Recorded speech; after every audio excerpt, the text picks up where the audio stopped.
Bulletproof Radio, a state of high performance. Is there a difference in the length of fast that's appropriate based on your age? Well, again, it depends on what fasting you're talking about. I think that the 5-day fasting mimicking diet, as we're testing clinically, we think it's appropriate until age 65 to 70. Then it does not mean it's not appropriate anymore, let's say, to do it 3 times a year. We now have an ongoing clinical trial on Alzheimer's patients, and so they're fine. So far, they're doing okay. They're doing fine. So, they're much older than 65. Some of them are in their 80s. So it doesn't mean they cannot do it, but right now we just don't have enough data to do this long fast in the 70 and older, let's say. Then if you're talking about intermittent fasting, again, if you do 12 hours, it's perfectly fine. There is really no reason to stop at any age. In fact, that might be very healthy even for a 100-year-old person.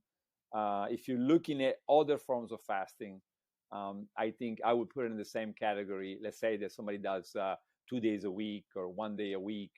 I would put it in the same category as the fasting mimicking diet, meaning that to do 1 day a week of let's say a 24-hour fast, I would not recommend that to somebody who's 75 years old.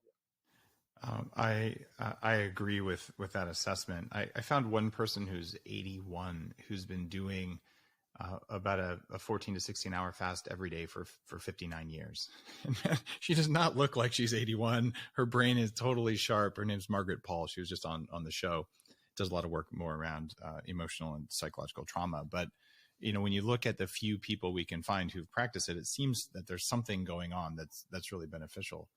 Right. But if you, we're starting to think of a standard or an FDA like standard, right? Yeah. So then if you have an FDA like standard, if you think about that, it's like saying, if you give a vaccine to a few people, they've done pretty well. Can we give it to the whole world, right? No, well, we need 70,000 people, right? Yeah, so we do. So yeah, that's the same. The same is true here. And unfortunately, the epidemiological studies, when you do 70,000 people or 700,000 people, they show a shorter lifespan, right? So for the biggest group that we can find doing 16 hours, that's why you have to say, wait a minute, what am I? Even though it could be beneficial to a lot of people, what if it's detrimental to even more people than it is beneficial to? And this is very typical for most of the traditional things. If you look at something that's very old, they usually tend to do lots of good for in one sense and lots of bad, right? And that's why they never quite stick around. And so yeah, then we have to find, how do you get? And this is calorie restriction, for example. Say calorie restriction that Roy Walford used to study has been around for 100 years. And if you look at it now. And they used to say fantastic things about calorie restriction back in the 70s. How many people do calorie restriction right now? Almost nobody. Like 20. And, almost nobody, right? So, but why? Well, because even the monkey studies after Richard Weinberg, somebody else that was in Roy Walford's lab, he did the 25-year-long study. He realized that, there is lots of positive and lots of negative. So if you look at cholesterol, blood pressure, fasting glucose, amazing results, right?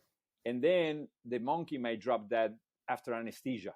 And you're thinking, wow, how is it possible? What happened that in calorie restriction that makes somebody so sensitive to anesthesia? But so the age-related disease cause of that were much affected by the lifelong calorie restriction, but then the overall survival was not that much improved. And when they did the same study at the NIA, the National Institute on Aging, it wasn't improved at all, right? There was no difference in survival.